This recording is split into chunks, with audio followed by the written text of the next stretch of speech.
Hello guys, Dominic again here with another video. I know it's been a little while, but I started working on another project and I'll probably make videos about that in the future. But today I'm going to talk about the revelation that I had about God, and it does not invalidate my last video. It actually pretty much solidifies it, I think. So I had a problem about what I thought God was and how the origin of the universe came into being, because the way it's described in Kabbalistic texts and Abrahamic texts like the Bible is you have this force of order, or the word, which is coming together with this chaos world, or the water. The Bible doesn't actually say that God made the water. All it says is that God spoke unto the water, and from this point, life came into being through a slow, gradual process. It wasn't immediate, but life was born from God speaking onto the water. And from this, you essentially get a God of duality. And the God of duality is essentially a God of war. Um, Heraclitus, the Greek philosopher, said that war is the father of all things, and he was a big believer in this duality. He thought that God was becoming a different version of itself, or a better version of itself, through this conflict of duality, which was basically just the logos, or the word, or the mind, or the order imposing itself on the chaos, or the water, or the potential. And because the chaos essentially rejects the order, conflict is born, where you have this God of order trying to make order out of the chaos through coercion.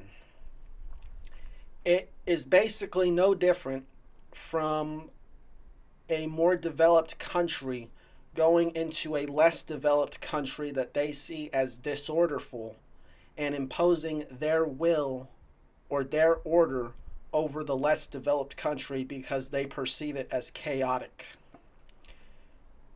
This is where the idea of a God of war comes into being. I have a problem with this because it is entirely antithetical to natural law, and it goes against the idea of God being a principle. And it goes against the fact that God has principles in the first place, and it just equates God's principles to being an invasive force going to places that God does not understand, so that God can essentially make order out of the chaos. This view is, I think, another reason why there's so much harm and suffering in the world, is because people have latched on to this dualistic way of thinking. Therefore, I had the realization, and I'm not going to act like I'm the only person who has this realization, but there must be a force in the middle which bridges together the order and the chaos willingly. And this force is the will, which it is basically a force which holds together these two opposite forces. Okay? And this will, or this force, is basically magnetism. Whereas the order, or the word, can be seen as electricity or light, and the chaos world can be seen as water or plasma.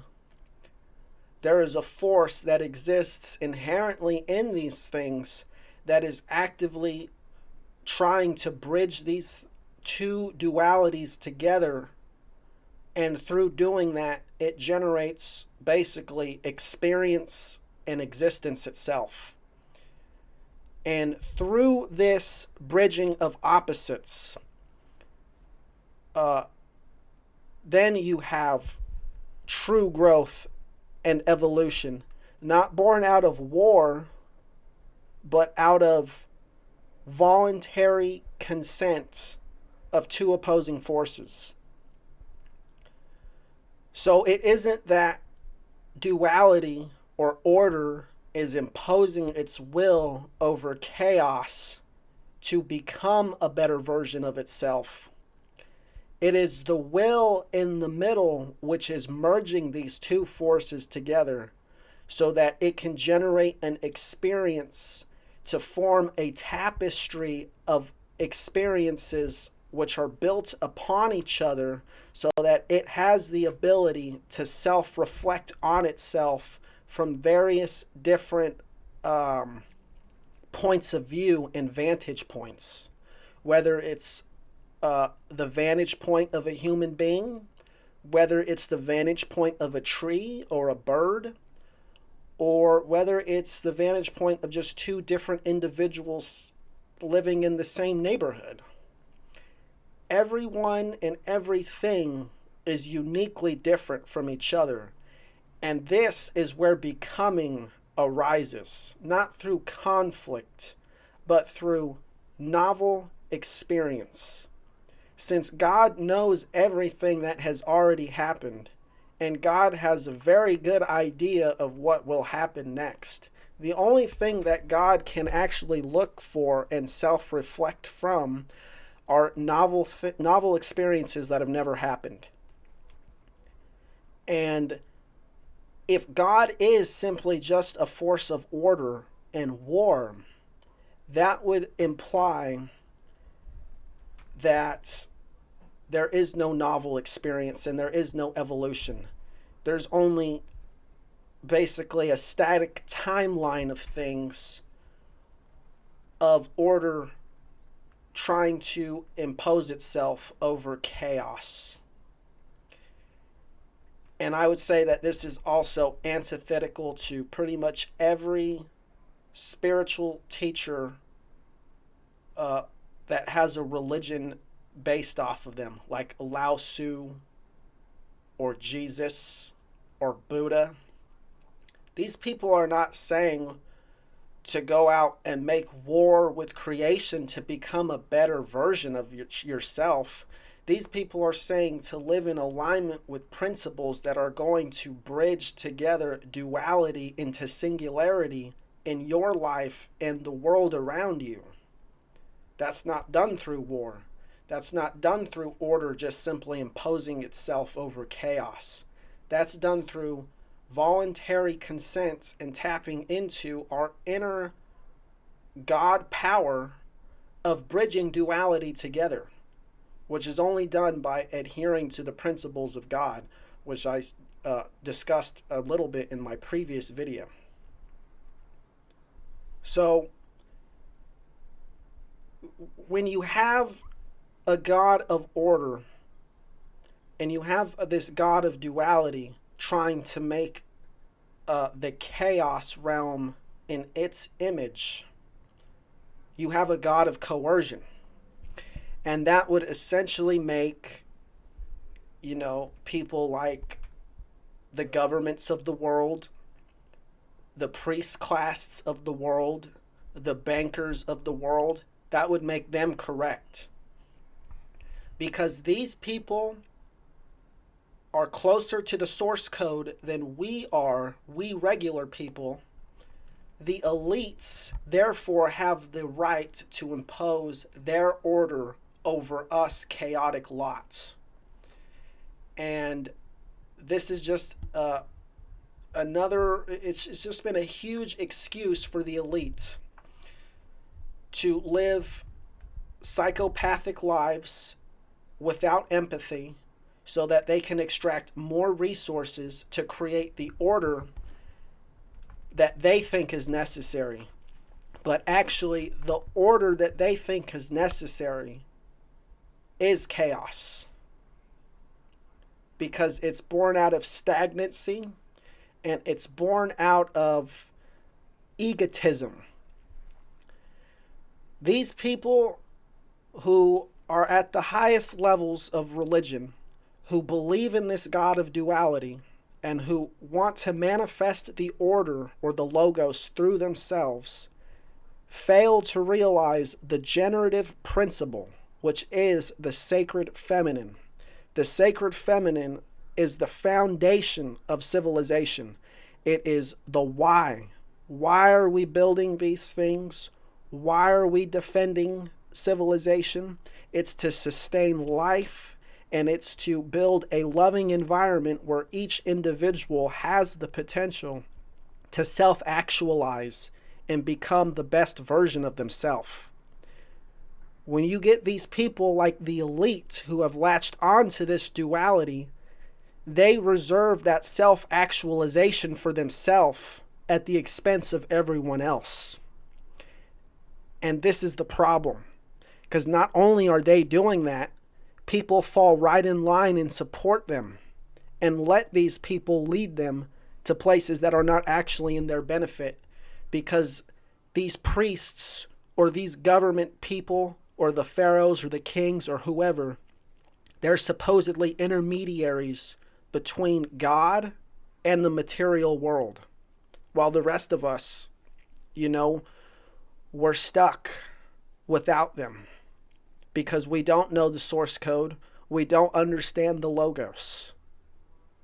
So when we become reliant on these people who do understand the logos, but they completely reject the magnetic force in the middle, which bridges together chaos and order willingly, they generate a forceful order, which is just basically tyranny.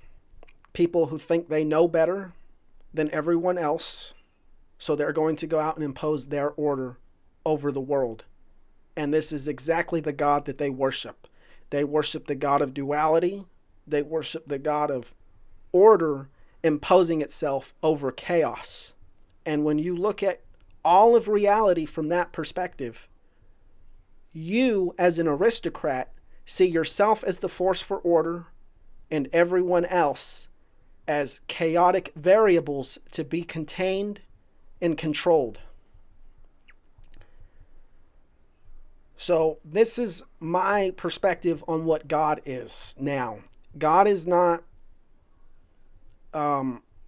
order imposing itself over chaos. It's not the logos, and it's most certainly not a man, which I explained in my previous video, because odds are, if you are a supporter of this God of chaos and you do believe in the logos, you view God as a man trying to create the world in its image or his image. And this is a limiting view of God, because it's saying God is this and God is not that, when in reality God is everything. You cannot limit God to being one thing. Furthermore, if you were to attribute God to a gender, God would fall more in line with a woman than a man, because of this magnetic force that I'm talking about, which is basically just the origin point of all things. And the origin point for a human being would be the womb. Or even for other life forms, it would be like an egg. So the potential in the middle, which if you were to draw it, you would basically have two circles overlapping each other. It would look just like a Vesica of Pisces. The force in the middle is the magnetic force which bridges together these dualities, where experience or life is birthed. And this is what the elites reject when they equate God to this dualistic force trying to impose itself over chaos through war and conflict. So that's my video for today, guys. It's how I view God now. I don't see God as necessarily a singular being, or certainly not a being that is dualistic. I have to think that God is more of a trinity with its origin point in the middle.